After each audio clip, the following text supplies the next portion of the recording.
L'Afrique abrite certaines des cultures les plus anciennes encore existantes sur Terre. Depuis des milliers d'années, les communautés ici vivent avec la Terre, pas au-dessus, guidées par le savoir ancestral, une connexion spirituelle et un profond respect pour la nature. Et parmi ces communautés, peu sont aussi emblématiques ou aussi résilientes que les Maasai. Ce sont des guerriers, des éleveurs et des gardiens de la tradition. S'étendant dans le sud du Kenya et le nord de la Tanzanie, les Maasai vivent dans des régions reculées et semi-arides, souvent à des heures de la ville la plus proche, à des kilomètres de la route goudronnée la plus proche. Ils portent des choukas rouges éclatants. Ils élèvent du bétail. Ils chantent en rythme. Ils sont farouchement fiers, profondément spirituels et inébranlablement connectés à la terre sur laquelle ils marchent. C'est notre maison. Nous ne la quittons pas. Nous sommes les enfants de cette terre. Les vaches sont notre vie. La terre est notre mère. Mais malgré toute leur force, quelque chose manque ici. Quelque chose à laquelle la plupart d'entre nous ne pensent jamais. Dans beaucoup de villages Maasai, il n'y a pas de toilette, pas une seule. Ni pour les anciens, ni pour les mères, ni pour les enfants.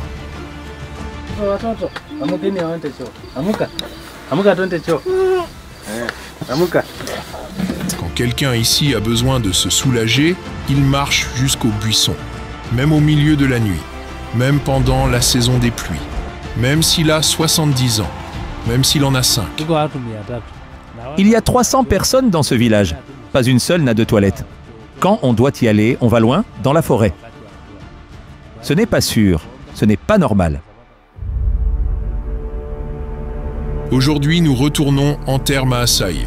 Pas pour un festival culturel, pas pour un safari, mais pour passer du temps dans l'un de ces villages. Pour écouter, apprendre et comprendre une question qui semble simple, mais qui révèle bien plus. Pourquoi n'ont-ils pas de toilettes? Pourquoi ne les ont-ils pas construites? Et que font-ils quand la nature appelle? Alors venez avec nous, de l'autre côté du monde. Où la terre est ouverte, mais l'intimité rare. Où une simple chasse d'eau est remplacée par une marche quotidienne dans la nature. Et où une tribu commence lentement à se demander « Est-il temps de changer ?» Ce n'est pas une histoire de pauvreté, c'est une histoire de perspective. Sur comment vit le monde quand il n'a pas ce que vous tenez pour acquis. Nous sommes là maintenant, alors commençons. Pas juste un voyage dans le monde des Maasai, mais un voyage vers la dignité, l'intimité et les choses qui comptent vraiment. Ce n'est pas un village fantôme, il n'est pas oublié, il n'est pas abandonné, il est vivant, vibrant de mouvement. Rire d'enfants, appel de vaches. Âne, trottant d'avant en arrière, chargé de jerrycans. Et il grandit, vite. Nous sommes debout à la lisière d'une maniata, une habitation traditionnelle Maasai. Le village entier est organisé en un cercle lâche. On peut compter plus de 30 maisons. Certaines rondes, d'autres carrées, certaines fraîchement enduites de boue et de bouse, d'autres fissurées par la chaleur et le temps. À l'intérieur de ces maisons, des familles entières, grands-parents, parents, jeunes mères, enfants, parfois jusqu'à 20 personnes dans une seule enceinte. Et au milieu de tout cela, pas une seule toilette. Ce village à lui seul abrite plus de 300 personnes.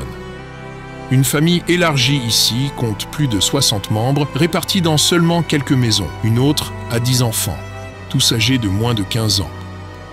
Et pourtant, pas une seule latrine, même pas une fosse peu profonde. Nous nous réveillons, nous mangeons, nous buvons du lait. Mais quand vient le moment d'aller aux toilettes, nous allons dans la forêt. C'est tout ce que nous avons toujours connu. Réfléchissez un instant. Imaginez élever 10 enfants, partager la nourriture, partager l'espace, partager les rires. Mais quand l'un d'eux a besoin d'y aller, même en pleine nuit, il doit marcher dans l'obscurité, dans les broussailles, passer devant les serpents, passer les épines, passer sous les yeux des étrangers. Nous avons à manger, nous avons du lait, mais nous n'avons pas de toilette, et c'est ça le plus dur. Chaque matin, nous allons dans la brousse. Tu peux tomber sur un éléphant. Tu peux tomber sur une hyène. Mais tu y vas quand même. Na unakuja tu unajificha, unakaa tu hivi. Alafu ukimaliza hivi, unafanya hivi. Sasa hiyo lakini unaangalia tu kama iko watu, unafanya hivi. C'est là toute la contradiction de cet endroit. Ils ont du bétail, ils ont des terres, ils ont des liens communautaires profonds. Et maintenant, de plus en plus, ils ont le désir de se moderniser. Juste assez pour vivre avec dignité. Mais ils n'en ont pas les moyens. Et ils n'ont jamais eu les infrastructures. Car depuis des générations, cela n'a jamais été vu comme un problème. Avant, on se moquait des toilettes. Si quelqu'un en construisait une, on disait « Pourquoi ? Tu es malade ?» Mais maintenant, les choses ont changé. Nous sommes nombreux. Nous recevons des invités. Nous avons des enfants. Nous avons besoin de toilettes.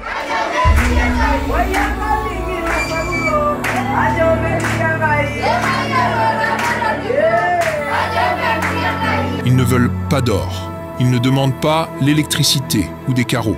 Ils demandent un trou, une dalle de base, un espace avec de l'intimité. Car dans un village qui grandit, la honte grandit aussi.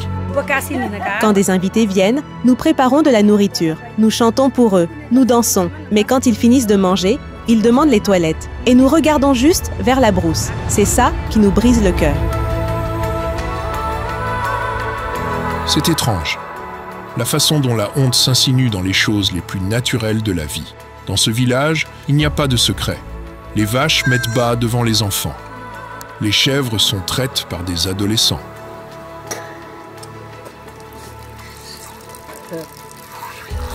Les gens dorment côte à côte sur des peaux de vache. Mais pour aller se soulager, tout le monde disparaît. Même les enfants ont appris à être discrets. Tu ne te lèves pas simplement pour y aller. Tu regardes à gauche, à droite. Tu essaies de ne pas être vu. Tu trouves un endroit très très loin. C'est comme ça qu'on nous a élevés. C'est comme ça qu'on y va.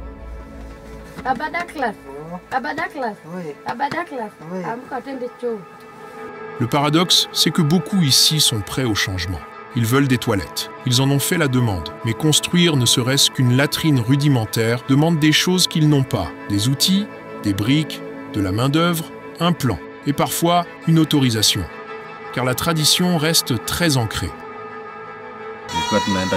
Certains anciens disent encore que ce n'est pas notre façon de faire. Ils disent que la brousse suffit. Mais nous, les plus jeunes, nous voulons de l'intimité. Nous voulons de la sécurité. Nous voulons du changement. Mais pour l'instant, c'est ça, la vie. On se lève. On traite les vaches.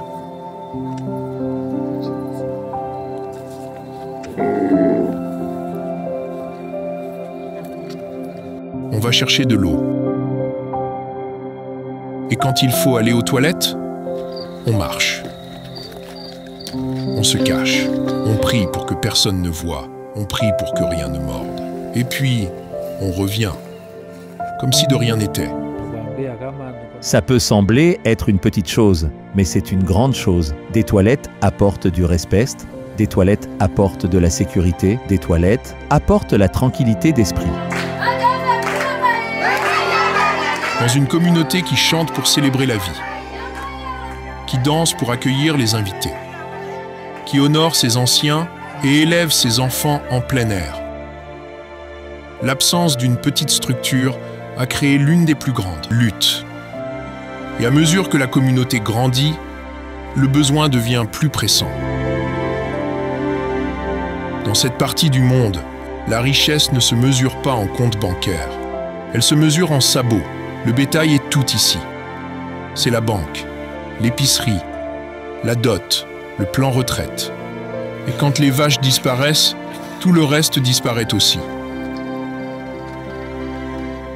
Nous marchons devant les enclos vides maintenant, des clôtures en bois autrefois remplies de centaines de têtes de bétail. Aujourd'hui, rien que le silence. Une seule chèvre mâche l'herbe sèche. Des os éparpillés dans la poussière. Ce n'a pas toujours été ainsi. Avant 2017, ma famille avait 100 vaches. Toute notre famille élargie en avait plus de 400. Nous étions riches, fiers. Mais quand la sécheresse est arrivée, Nous les avons toutes perdues. Aujourd'hui, il ne nous en reste que 2.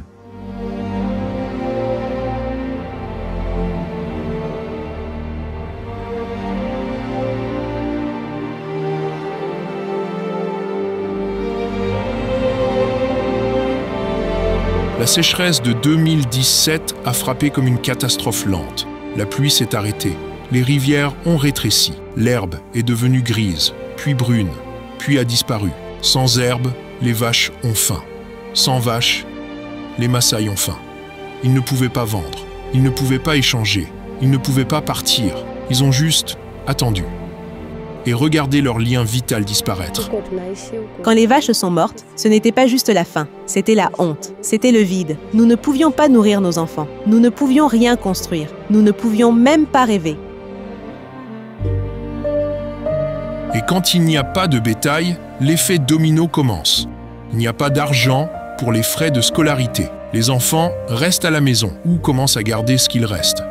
Il n'y a pas d'argent pour les citernes d'eau. Alors les femmes marchent 5 km chaque jour, parfois plus, juste pour remplir un bidon jaune. Il n'y a pas d'argent pour des toilettes, même pas les plus basiques. Oui, nous voulons des toilettes. Mais comment les construire? Avec quel argent? Il n'y a pas de revenus. Survivre est déjà difficile. Nous avons rencontré un jeune homme qui s'occupe de 14 frères et sœurs. Son père est décédé. Les vaches ont disparu. La seule chose qu'il a héritée, c'est la responsabilité. Certains de mes frères sont plus âgés que moi, mais ils ne vont pas à l'école. Nous n'en avons pas les moyens. Je m'occupe d'eux. J'essaye de les guider, mais je n'ai rien. Juste cette terre et aucun moyen d'y construire quoi que ce soit. Voici la réalité de la pauvreté ici. Elle n'est pas toujours visible au premier regard, parce que le soleil se lève toujours, les enfants sourient toujours, les vaches, les quelques-unes qui restent, errent encore. Mais derrière chaque sourire, il y a un fardeau. Derrière chaque hutte, une famille dort sur des peaux de vaches, et une mère se demande comment elle nourrira ses enfants la semaine prochaine. La nuit, j'emmène les enfants dans la forêt pour aller aux toilettes. Nous n'avons même pas de matelas, juste des pots. Le plus gros problème, ce sont les toilettes et l'eau, et l'école est très loin. Parfois, je me sens fatigué dans le cœur. Ce qui est fort, c'est qu'aucune des personnes que nous avons rencontrées n'a demandé de l'argent.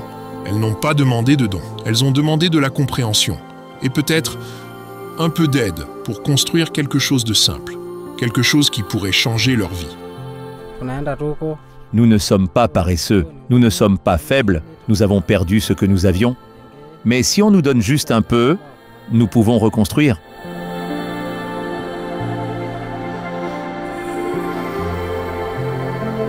En Occident, la pauvreté se cache souvent derrière des murs. Ici, elle se tient à découvert, sous le soleil, parmi les chèvres, à côté du lit de rivière asséché. Mais il ne s'agit pas seulement de ce qui manque, il s'agit de ce qui pourrait être construit. Si les vaches reviennent, si la pluie revient, si quelqu'un écoute. Et parfois, la dignité ne commence pas avec de l'argent, elle commence avec des toilettes.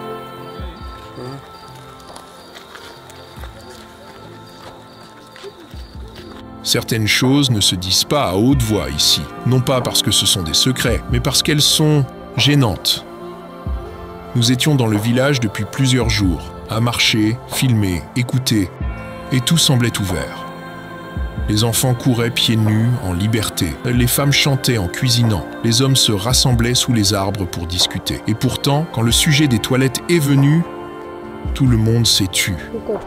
Quand un invité vient, nous préparons de la nourriture. Nous la servons avec joie. Mais quand il finit, nous l'emmenons dans la forêt. C'est à ce moment-là que nous avons honte. Nous le ressentons au fond de nous. Cette honte n'est pas bruyante, elle ne crie pas, mais elle se manifeste dans de petites choses, des yeux baissés, des rires nerveux, de longs silences. Nous avons été invités dans une maison pour le thé, du lait chaud, frais de la vache, servi dans des calebasses partagées. Les femmes étaient assises en cercle, chantant doucement aux bébés qui rebondissaient sur leurs genoux. Il y avait des rires, de la légèreté. S'il vous plaît, pardonnez-nous, nous n'avons pas de toilette. Si vous avez besoin d'y aller, nous pouvons vous accompagner jusqu'aux arbres. C'est comme ça ici. Elle s'est excusée pour quelque chose qui n'était pas de sa faute. Mais c'est à quel point cela va profondément, car il ne s'agit pas seulement d'aller aux toilettes, il s'agit de ce que l'on ressent. Lorsqu'on ne peut pas offrir à quelqu'un un confort basique, lorsqu'on ne peut pas offrir à son enfant un espace privé, lorsqu'on a des visiteurs et que l'on sait qu'à la fin de leur repas, on devra les accompagner dans les buissons. Même quand ma propre mère revient de l'église avec les enfants, ils courent dans la forêt. J'ai honte, j'ai envie de me cacher.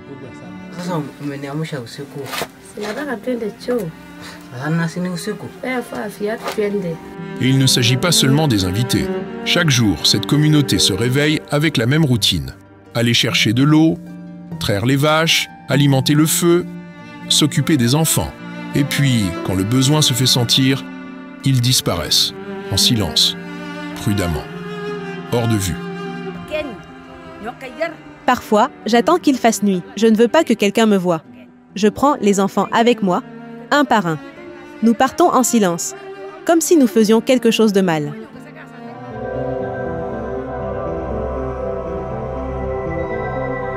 Ici, où tout est partagé, les toilettes sont la seule chose qui reste secrète. Mais le secret nourrit la honte. Et la honte isole, même au sein de la famille, même entre amis. Ce qui frappe, c'est à quel point cette conscience est récente. Nous avons parlé à une femme qui n'avait jamais vu de toilette avant l'âge de 33 ans. J'ai 38 ans aujourd'hui, mais jusqu'à il y a 5 ans, je n'avais jamais vu de toilette, pas une seule. Quand quelqu'un disait ce mot, on riait. On pensait que c'était pour les gens des villes, pas pour nous. Mais les choses changent, lentement. Les jeunes ont vu ce qu'il y a dehors. Certains anciens commencent aussi à évoluer, pas parce que quelqu'un leur a dit de le faire, mais parce que la honte est trop forte. Quand j'étais enfant, on ne se posait pas de questions. Mais maintenant, je vois, mes sœurs, ma mère, elles souffrent davantage. Quand elles se cachent pour y aller, j'ai de la peine. Nous devons changer. Et c'est là que la tradition rencontre la tension. Les Maasai sont fiers de leur terre, de leur bétail, de leurs histoires, de leur force. Mais même la fierté a ses limites. Parce que la dignité, ce n'est pas renier ses racines, c'est protéger les siens. Nous avons vu des femmes chanter, rire en préparant l'ugali sur le feu. Et quelques heures plus tard, nous avons vu ces mêmes femmes disparaître dans les broussailles, serrant leurs jupes, tenant leurs enfants par la main. La joie et la honte, côte à côte. C'est difficile à décrire si on ne le voit pas, si on ne le ressent pas. Et c'est ça, ce voyage. Ce n'est pas seulement une histoire de toilette, c'est une histoire de ce que l'on ressent quand on ne peut pas offrir à quelqu'un un peu d'intimité. Nous ne demandons pas grand-chose. Nous voulons juste arrêter de nous cacher. Nous voulons un endroit petit, mais propre et sûr. Dans un endroit où tout est partagé, des chansons, des histoires, jusqu'à l'espace pour dormir, il y a une chose que personne ne devrait avoir à partager. C'est sa honte. Mais ici, ils le font. Chaque jour. Chaque culture a son rythme, ses habitudes, sa façon de marcher dans le monde. En pays Maasai, la tradition n'est pas quelque chose qu'on suit, c'est quelque chose qu'on porte. Elle est cousue dans le chouka rouge qui enveloppe le corps. Elle est tressée dans les cheveux des jeunes guerriers. Elle résonne dans les chants, transmis de la grand-mère à la fille, et elle vibre à chaque pas du bétail. Car ici, la culture et le bétail avancent côte à côte.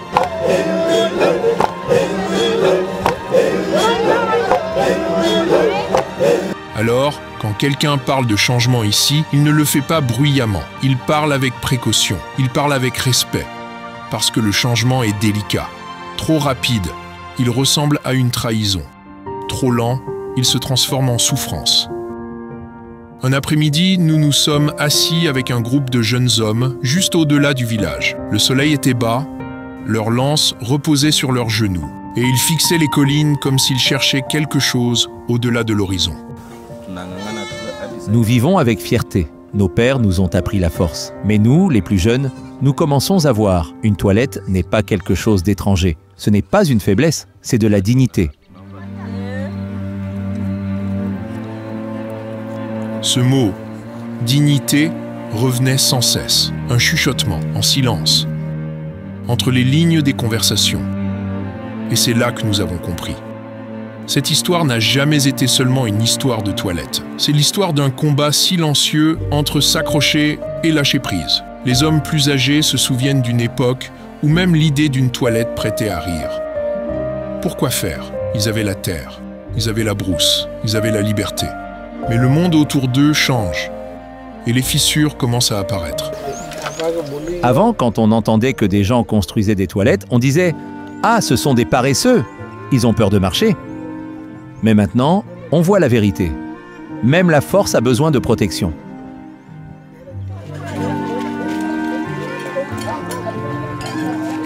C'est une danse compliquée, entre le passé et l'avenir.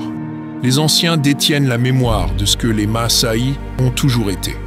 Les jeunes portent le poids de ce qu'ils sont en train de devenir. Et les deux ont raison, chacun à leur manière. Une jeune femme nous a raconté que son oncle, un ancien respecté, croit encore que les toilettes sont contre nature. Que fermer son corps à la nature, c'est se séparer de la terre. Mais cette même jeune femme venait d'accoucher. Et chaque fois qu'elle doit se soulager, elle doit marcher des centaines de mètres dans les broussailles, même la nuit, même avec son bébé attaché dans le dos.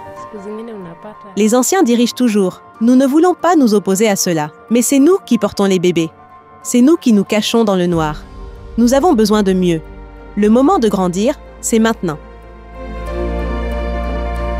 C'est ici que la culture atteint son point de bascule, pas par la dispute, mais par la réalité. Car quelle est la valeur d'une tradition si elle laisse des gens de côté? Avant, je riais des toilettes. Maintenant, quand je vais dans la brousse et que quelqu'un me voit, j'ai envie de pleurer.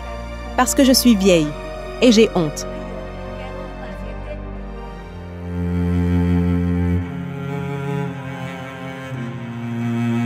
Sa voix tremblait en le disant, pas par faiblesse, mais sous le poids des années jamais dites.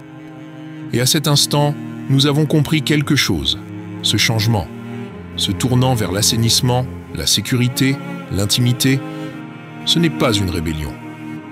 C'est un retour à l'idée que même la vie la plus traditionnelle peut encore évoluer.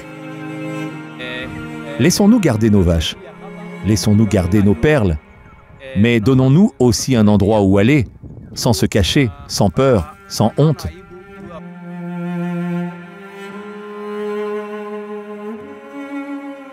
Les Maasai ne perdent pas leur culture. Ils la façonnent, parce que la vraie tradition ne reste pas figée. Elle avance, tout comme ils l'ont toujours fait, à travers les plaines, dans la poussière, avec la force dans le pas et la dignité dans le cœur. Le dernier jour dans le village, quelque chose a changé. Pas le paysage, pas les maisons, pas la forêt où les gens vont encore en silence. Ce qui a changé, c'est notre regard. On nous a invités à une cérémonie d'au revoir, sans discours, sans programme. Juste des chants, des tambours, des rires, cette chaleur qu'aucune traduction ne peut expliquer. Et alors qu'on se tenait au centre, entouré de couleurs, de chants, de vie, on l'a ressenti. On était venu pour parler de toilettes. Mais on a trouvé quelque chose de bien plus fort. On a trouvé la résilience, on a trouvé la communauté, on a trouvé l'humanité. Cousue dans chaque lit en peau de vache, chaque sourire timide, chaque mère marchant dans la nuit avec son enfant, juste pour aller en paix. Vous êtes venus voir notre vie, et maintenant, vous l'avez vu. Pas seulement la nourriture, pas seulement les danses, mais la vérité, les parties difficiles. Merci d'avoir écouté. C'est ça, la dignité. Elle ne vient pas toujours en béton. Parfois, elle prend la forme d'un aveu murmuré, d'un courage discret, d'une mère disant « Je veux mieux pour ma fille ». Parfois, ça commence avec des toilettes. Je veux en construire une, même une seule. pour que ma sœur n'ait plus à se cacher, pour que ma femme se sente en sécurité, pour que mes invités n'aient plus honte. Ce n'est pas une question de charité. Ce n'est pas une histoire de sauver qui que ce soit. C'est reconnaître que l'intimité est un droit, la sécurité est un droit, la dignité est un droit. Et personne, peu importe à quel point il est éloigné, traditionnel ou fier, ne devrait avoir à se cacher derrière un buisson pour se soulager. Alors, nous voilà, en train de vous transmettre cette voix. À vous qui regardez, à tous ceux qui tirent la chasse sans y penser. Parce qu'il ne s'agit plus seulement de toilettes, il s'agit d'être vu, d'être entendu, d'être humain.